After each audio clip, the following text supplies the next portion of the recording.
வணக்கம் சிவாஜி முரசு நேயர்களே. பிரான்ஸ் நாட்டின் உயர்ந்த பாரம்பரிய விருதுகளில் ஒன்றான செவாலியர் விருது ஆஸ்காருக்கு நிகரான விருதாகும். இதை முதலில் பெற்ற இந்தியர் சத்யஜித் ரே. அதன் பின் நடிகர் திலகம் சிவாஜி கணேசனுக்கு செவாலியர் விருது வழங்கப்பட்டது. சிவாஜி கணேசனின் பெயர் செவாலியர் விருதுக்கு பரிந்துரைக்கப்பட்டு செவாலியர் கமிட்டியின் ஆய்வில் இருந்தபோது இந்த உயரிய விருதை பெறும் அளவுக்கு சிவாஜி கணேசன் தகுதி பெற்றவரா என்ற கேள்விக்கு அந்த குழு யாரை அணுகியது தெரியுமா? இந்தியாவில் முதலாக இந்த விருதை பெற்ற சத்யஜித் ரே அவர்களை. இந்தியாவில் இப்போது இருக்கும் நடிகர்களில் செவாலியர் விருது பெறும் தகுதி இந்திய நடிகர்களில் சிவாஜி தவிர யாருக்கும் இல்லை என்று பதில் கூறினார். ஆனால் ரே ஏற்கனவே பெற்ற செவாலியர் விருதுக்கும் சிவாஜி கணேசன் பெற்ற செவாலியர் விருதுக்கும் தரவரிசையில் ஒரு படி உயர்ந்ததாக இருந்தது. ஆனால் சத்யஜித் ரே அவர்களுக்கு வழங்கப்பட்ட செவாலியர் விருதை விட நடிகர் திலகம் சிவாஜி கணேசனுக்கு வழங்கப்பட்ட விருது ஒப்பீட்டளவில் ஒரு படி உயர்ந்ததாகும். செவாலியர் விருதை பெறுவதற்காக சத்யஜித் ரே பிரான்சுக்கு நேரில் செல்லவில்லை. அந்த சமயத்தில் சத்யஜித் ரே உடல்நலக் குறைவால் கல்கத்தா மருத்துவமனையில் அனுமதிக்கப்பட்டு அதற்கான சிகிச்சையில் இருந்தார். அந்த சமயத்தில் பிரான்ஸ் அதிபர் இந்தியாவுக்கு ஒரு உத்தியோகபூர்வமாக வர இருந்தது. இங்கே குடியரசுத் தலைவரும் அவரும் நேரில் சென்று கல்கத்தாவில் உள்ள மருத்துவமனைக்கு சென்று சத்யஜித் ரேவுக்கு நேரில் அந்த விருதை அளித்தார்கள். செவாலியர் கமிட்டி உலக பெரிய நடிகர்களின் பரிந்துரை பட்டியலை கையில் வைத்துக் கொண்டு 6 வருடம் கடுமையான முயற்சிகள் மற்றும் உண்மை கண்டறியும் ஆராய்ச்சி பணிகளுக்கு பிறகே இறுதியாக சிவாஜி கணேசனை அந்த ஆண்டிற்கான செவாலியர் விருதுக்கு தேர்ந்தெடுத்தார்கள். இதிலிருந்து செவாலியர் விருது அவ்வளவு சுலபமாக நடிகர் திலகம் பெற்றுவிடவில்லை. அதே சமயம் இந்த விருதின் பெருமையையும் நாம் உணர்ந்து கொள்ளலாம். சத்யஜித் ரேவின் முதல் திரைப்படமே சர்வதேச போட்டிகளில் நுழைந்து முதல் பரிசை தட்டிச் சென்றது. ரேயின் 2வது மற்றும் 3வது படைப்புகளும் அந்தந்த சர்வதேச திரைப்பட விழாக்களில் விருதுகளை வென்றன. இதை பார்த்த வட இந்திய தயாரிப்பாளர்கள் சிலர் காலிவுட் நாட்டிற்கு சென்று அங்கே பயன்படுத்தப்படும் நவீன தயாரிப்பு நுட்பங்களை பற்றி அறிந்து கொண்டு அந்த உத்திகளை பயன்படுத்தி இந்தியாவில் தங்கள் சொந்த படங்களை தயாரித்து அதன் மூலம் சர்வதேச விருதுகளையும் பாராட்டுதல்களையும் பெறலாம் என்று நம்பினர். ஆனால் அந்த முயற்சிகள் பலன் தரவில்லை. ஆனால் அவர்களைப் போல சத்யஜித் ரே வெளிநாட்டு திரைப்பட தயாரிப்பாளர்களை பின்பற்ற முயற்சிக்கவில்லை. மாறாக அவர் தனது படைப்பாற்றலை மட்டுமே நம்பினார். தனது படத்துக்கு புதுமுக நடிகர் நடிகைகள், கலைஞர்களுக்கு பிரத்யேக மேக்கப் இல்லாமல் முன் சினிமா அனுபவம் இல்லாத ஒளிப்பதிவாளர். அவர் ஒரு சாதாரண ஸ்டில் போட்டோகிராபர். இவர்களை மட்டும் வைத்துக் கொண்டு தனது படைப்பாற்றலில் திரைப்படங்களை உருவாக்கினார். அதே போன்றுதான் சிவாஜி கணேசனும் தனது நடிப்பு தொழிலில் அவரது அசல் தன்மை, படைப்பாற்றல் கொண்டு தனது சொந்த திறமையை காட்டினார். இவை இரண்டும் காப்பி இல்லாத பதிவுகளாகும். சிவாஜியின் தனி திறமை, அசல் தன்மை பற்றி விளங்கிக் கொள்ள ஒரு உதாரணம். சிவாஜி கணேசனை பிரபல ஆங்கில நாளிதழ் கேட்ட கேள்விகளில் ஒன்று, நீங்கள் மிகை நடிப்பில் ஈடுபடுவதாக கூறப்படுகின்றது, அதை பற்றி நீங்கள் என்ன சொல்கிறீர்கள்? இதற்கு நடிகர் திலகம் சிவாஜி கணேசன் அளித்த பதில், நான் எப்போது ஒரு வேடத்தில் நடிக்க ஆரம்பிக்கிறோனே அப்போதெல்லாம் உளவியல் ரீதியாகவும் அந்த கதாபாத்திரமாகவே முழுதுமாக மாறிவிடுவேன். அப்படி மாறிவிட்டால் மிகையாக நடிப்பதற்கும் குறைவாக நடிப்பதற்கும் எங்கே வாய்ப்பு இருக்கின்றது? சத்யஜித் ரே மற்றும் சிவாஜி கணேசன் இருவரும் இணையற்ற மேதைகள், பிறருக்கு வழிகாட்டும் கலங்கரை விளக்குகள். அவை சர்வதேச விருதுகள் அப்படிப்பட்ட வழிகாட்டுதலுக்கு கிடைத்த அங்கீகாரமே அன்றி வேறு ஒன்றும் இல்லை. சென்னையில் நடைபெற்ற செவாலியர் விருது வழங்கும் விழாவில் மலையாள நடிகரான மம்முட்டி நடிகர் திலகம் சிவாஜி கணேசனின் நடிப்பை பாராட்டி பேசியதில் இருந்து உத்தமபுத்திரன் படத்தில் நடிகர் திலகம் இரட்டை வேடங்களை செய்திருப்பார். அந்த 2 வேடங்களுக்குமான ஒப்பனைகள், உடல் தோற்றம், முகத்தோற்றம் எல்லாம் இரண்டும் ஒன்றாகவே இருக்கும். ஆனால் ஒரு வேடத்தில் செய்த நடிப்பை கால் பங்கை கூட அடுத்த வேட நடிப்புக்கு நடிகர் திலகம் உபயோகப்படுத்தி இருக்க மாட்டார். இது என் போன்ற கலைஞர்களால் நினைத்து பார்க்க முடியாத ஒன்று. இந்த அம்சமெல்லாம் எங்களை போன்ற நடிகர்களிடம் கூட காண முடியாது. சிவாஜி கணேசனை மக்கள் வெவ்வேறு காலங்களில் வெவ்வேறு கலைஞர்களுடன் ஒப்பிட்டுள்ளனர். வெளிநாட்டு கலைஞர்களை பொறுத்தவரையில் நம் மக்கள் அவரை மார்லன் பிராண்டோவுடன் ஒப்பிட்டுள்ளனர். நமது வட இந்திய கலைஞர்களை கருத்தில் கொள்ளும் போது மக்கள் அவரை ஆரம்பத்தில் திலீப் குமாருடனும் பின்னர் சஞ்சீவ் குமாருடனும் ஒப்பிட்டுள்ளனர். நம் தமிழ் திரையுலக கலைஞர்களை பொறுத்தவரை SV. Ranga Rao, MR. Radha, Chandrababu, Nagesh, DS. Balaiah என்று இன்னும் பலருடன் ஒப்பிட்டு பேசி வருகின்றனர். இப்படி அவரை ஒப்பிட்டு பேசியவர்கள் பின்வரும் முக்கியமான உண்மையை மறந்துவிட்டார்கள் போலும். உலகின் பல்வேறு பகுதிகளில் திரையில் உருவாக்கப்பட்டு நடித்த கதாபாத்திரங்கள் அனைத்தும் சிவாஜி கணேசனுக்கு பொருத்தமாக இருக்கும். அவருடைய இயல்பான முக அமைப்பும் உடலமைப்பும் அப்படித்தான் இருந்தது. மேக்கப் பொருத்தம் மற்றும் உடல் தோற்றம் சிவாஜி கணேசனுக்கு கடவுள் கொடுத்த பண்புகளாகும். இந்த இரண்டு இயற்கையான அம்சங்களை பொறுத்தவரை உலகில் வேறு எந்த சினிமா கலைஞரும் கனவில் கூட நினைத்து பார்க்க முடியாது. உதாரணமாக, ஒரு உண்மையான இந்திய இளவரசர் உத்தமபுத்திரன் படத்தில் சிவாஜி கணேசனின் இளவரசர் கெட்டப்பை பார்த்திருந்தால் அவர் நிச்சயமாக பொறாமையால் கூச்சலிட்டிருப்பார். ஆகா, இந்த சிவாஜி இந்த பாத்திரத்தில் தோன்றுவதைப் போல நானே அவ்வளவு அழகாக இல்லை என்று. தேவர் மகன் விருது வழங்கும் விழா சென்னையில் நடந்தது. இதில் உத்தமபுத்திரன் படத்தின் காட்சிகள் திரையிடப்பட்டன. இளவரசர் சிவாஜியை திரையில் பார்த்ததும் விழா மேடையில் சிவாஜி கணேசனுக்கு அருகில் அமர்ந்திருந்த திலீப் குமார் ஆரவாரம் செய்தார். நடிகர் திலகம் சிவாஜி கணேசனிடம் அப்போது கூறினார், நீங்கள் எவ்வளவு அழகாக இருக்கிறீர்கள் என்று. மேலே குறிப்பிட்டதற்கு இது ஒரு ஆதாரம். மேலே குறிப்பிட்டுள்ள நடிகர்களில் Rangarao, M R Radha, T S Balaiah, Nagesh போன்ற ஆளுமைகளில் சிவாஜி கணேசனைப் போல இந்த இளவரசர் கெட்டப்பிற்கு ஏற்ற எந்த ஒரு கலைஞரும் இல்லை. இந்த சோதனையில் மார்லன் பிராண்டாவால் கூட சிவாஜியுடன் போட்டியிட முடியாது. இந்த இளவரசர் கெட்டப் என்பது சிவாஜி செய்த எண்ணற்ற மற்ற கதாபாத்திரங்களில் ஒன்று மட்டுமே. இதில் சிவாஜி தனது சொந்த ஆற்றலை மிகவும் சரியான முறையில் பொருத்தி நடித்து நிரூபித்துள்ளார். முக அலங்காரம் மற்றும் உடலமைப்பின் பொருத்தம், இந்த இரண்டு அம்சங்களும் சிவாஜிக்கு 100% ஒத்துழைப்பை பெற்றுள்ளன. ஏனெனில் பூமியில் வேறு எந்த நடிகரும் இதுபோன்ற தோற்றமைப்பை வளமாகவும் இயற்கையாகவும் பெற்றிருக்கவில்லை. மேற்கூறிய கலைஞர்கள் எல்லாம் சிவாஜியுடன் போட்டியிடும் போது மேக்கப் மற்றும் காஸ்டியூம் பொறுத்த சோதனையிலேயே 50% தோல்வியை தழுவி விடுவார்கள். மேற்கூறிய கலைஞர்களிடம் வீரபாண்டிய கட்டபொம்மனின் ஆக்ரோஷத்தை எதிர்பார்க்க முடியுமா? தேய மகனின் அந்த 3 வேடங்களை எதிர்பார்க்க முடியுமா? ஒன்றா இரண்டா? நீங்களே நினைத்து பார்த்துக் கொள்ளுங்கள். சிவாஜி கணேசனின் அழகிய முகமும் சிறந்த உடலமைப்பும் அவர் பிறப்பில் இருந்தே அவருக்கு கிடைத்த கடவுளின் வரங்கள். எந்த நடிகர்களாலும் இந்த குணங்களை செயற்கையாக வளர்க்க முடியாது. இரண்டாவதாக, கவர்ந்திருக்கக்கூடிய அந்த சிம்மக்குரல் சிவாஜி கணேசனுக்கு அமைந்த இயற்கை வளம். இது எல்லையற்ற வகைகளை கொண்டுள்ளது. இது பூமியில் எந்த வகையான பாத்திரத்துக்கும் எளிதாக ஏற்றதாக மாற்றப்படலாம்.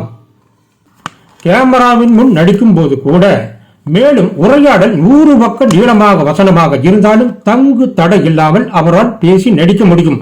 உலகில் இந்த அதிசயத்தை செய்த வேறு நடிகர் இருப்பதாக நாம் அறிந்திருக்கவே இல்லையே. சிங்கத்தை போல கர்ஜிக்கக்கூடிய சிவாஜி இறகு போன்ற மென்மையுடன் பேசி நம்மை ஆச்சரியப்படுத்துகிறாரே.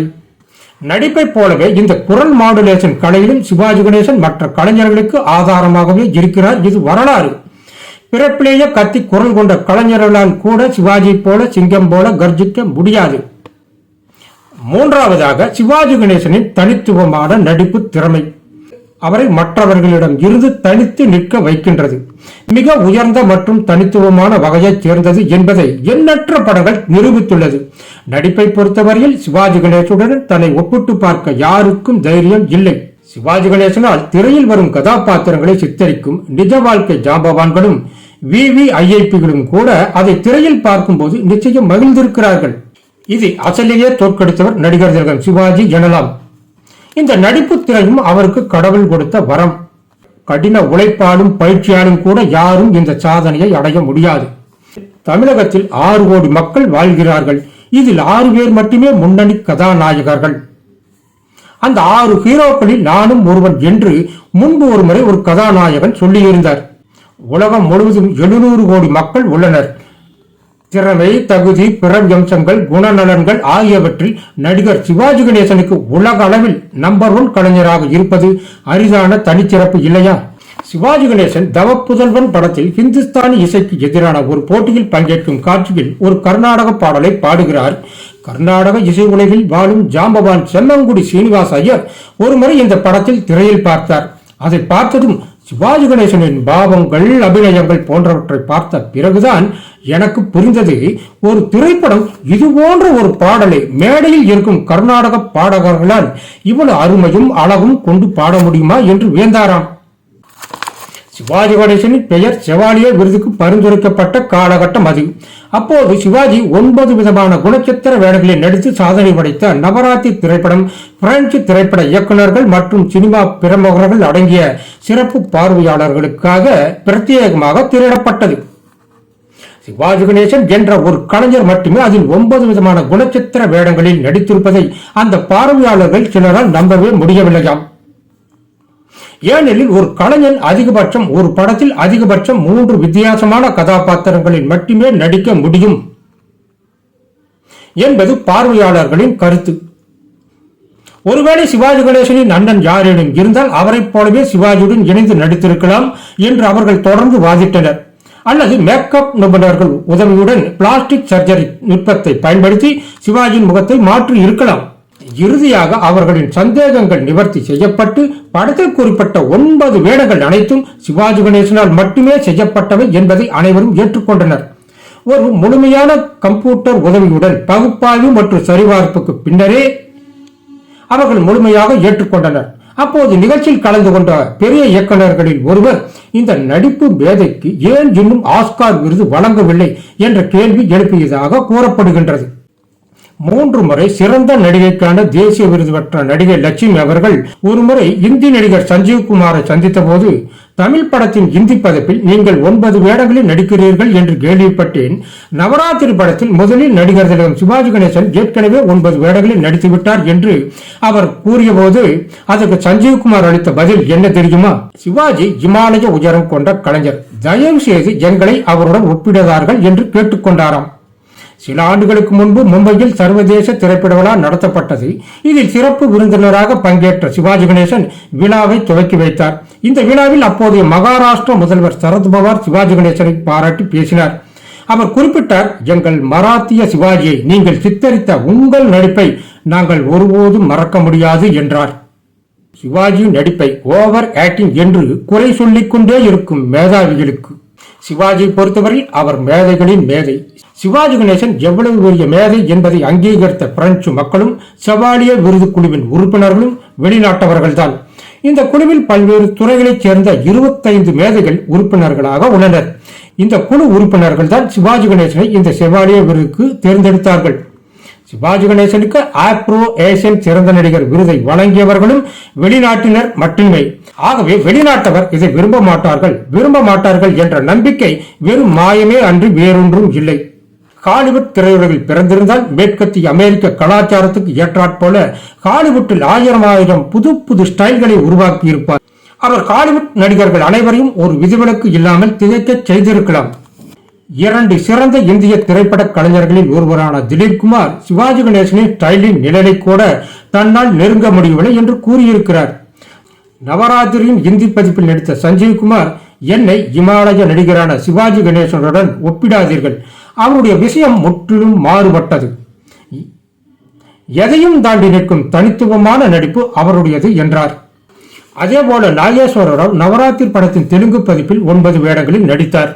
ஆனால் அந்த 9 குணச்சித்திர வேடங்களில் நடிகர் திலகம் சிவாஜி கணேசனைப் போல அவரால் அற்புதமாக ஆழமாக நடிக்க முடியவில்லை. இங்கே இந்தியாவில் மட்டுமல்ல, உலக புகழ்பெற்ற நடிகர்கள் அனைவரின் விஷயங்களிலும் இதே நிலைதான். இந்த நவராத்திரியை ஆங்கிலத்தில் தயாரித்திருந்தால் ஹாலிவுட்டிலும் திறமையான நடிகர்கள் கிடைத்திருக்க மாட்டார்கள்.